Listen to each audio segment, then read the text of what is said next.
Continuons la formation Docker et cette fois-ci nous allons apprendre à mapper des ports et nous allons voir ensemble ce que cela également signifie dans le cadre de nos projets qui sont déployés via Docker. Certains conteneurs émettent des informations que l'on peut récupérer via un port. C'est par exemple le cas d'Nginx qui est un serveur web. Il émet une information via le port 80. Alors si vous ne savez pas ce que c'est un serveur web, si vous ne savez pas ce que c'est Nginx, ne vous inquiétez pas, ce n'est pas grave.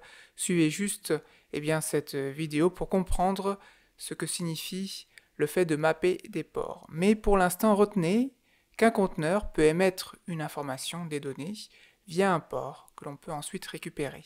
Cependant, quand on passe par un conteneur Docker, on l'a vu lors de cette formation, les choses sont bloquées. Chaque conteneur est indépendant et on ne peut pas accéder aux informations directement via notre machine locale. Donc on parle de machine locale parce qu'actuellement on est en train de s'entraîner dans notre propre machine, ou via un serveur web physique quelque part dans le monde, un serveur web dont nous avons l'accès. Même si on utilise des conteneurs, on ne peut pas y accéder comme ça directement, ou les utilisateurs ne peuvent pas utiliser directement les informations qui proviennent d'un conteneur, et on va le prouver. Je pars de zéro, je n'ai aucun conteneur, ok, et je n'ai aucune image. Et maintenant, nous allons utiliser le conteneur Nginx. Donc c'est parti, pour cela j'utilise Docker, run, -rm, et je vais utiliser donc Nginx. Il va donc télécharger l'image, comme d'habitude, puisque j'ai tout supprimé, et ensuite il va lancer le conteneur directement. On va voir ce qui se passe. Ok. Très bien. Donc on a dit qu'Nginx émet quelque chose dans le port 80.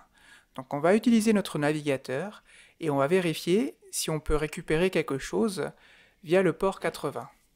On va donc essayer en faisant un localhost 2.80 et on ne voit rien. Donc on n'arrive pas à récupérer les infos de Nginx et c'est normal puisque Nginx est déployé via un conteneur Docker et on ne peut pas accéder aux informations comme ça. Pour y accéder, il nous faut faire quelque chose, il nous faut mapper le port, et plus précisément dans notre cas, il faut mapper le port 80 de notre conteneur Nginx à un port de notre machine locale pour y accéder. Et si nous le faisons, nous arriverons à récupérer les informations envoyées par Nginx, qui est tout simplement sa page par défaut. J'ai coupé Nginx avec CTRL-C, et on va refaire la commande, mais cette fois-ci on va utiliser une nouvelle option -p, qui nous permet de mapper un port du conteneur avec un port de notre machine locale. Alors, pour Nginx, c'est forcément 80, puisque par défaut il émet quelque chose dans le port 80, donc une page web par défaut, que l'on va réussir à récupérer. Et pour notre machine locale, on peut choisir n'importe quel port qui est libre. Et nous, on va choisir le port 9000. Donc on n'est pas obligé d'utiliser le même port que le port de notre conteneur, mais on pourrait si on le voulait. Donc docker run -rm, donc -p, ok. 9000, on commence par le port de notre machine locale, 2 points, qui fait la relation en quelque sorte. Ensuite on met le port de notre conteneur. Et ensuite on met le nom de notre conteneur. Nginx. Ok. Maintenant, on va ouvrir notre navigateur. Le voici. On va faire localhost -80 et ça ne va pas fonctionner, c'est normal. Pourquoi? Puisque quand on remonte, alors c'est ici, quand on remonte, on n'a pas mappé au port 80 dans notre machine locale, mais au port 9000. Donc il faut utiliser le port 9000. Et là, vous allez voir, ça va changer. Alors là, ça marche pas parce que j'ai mis HTTPS. Mais si je mets HTTP, et qu'on fait localhost 9000, on tombe bien sur la page d'accueil de Nginx. Welcome to Nginx. Montrons ainsi que cela fonctionne bien. Et d'ailleurs, je vais faire localhost 80 et je vais enlever le HTTPS.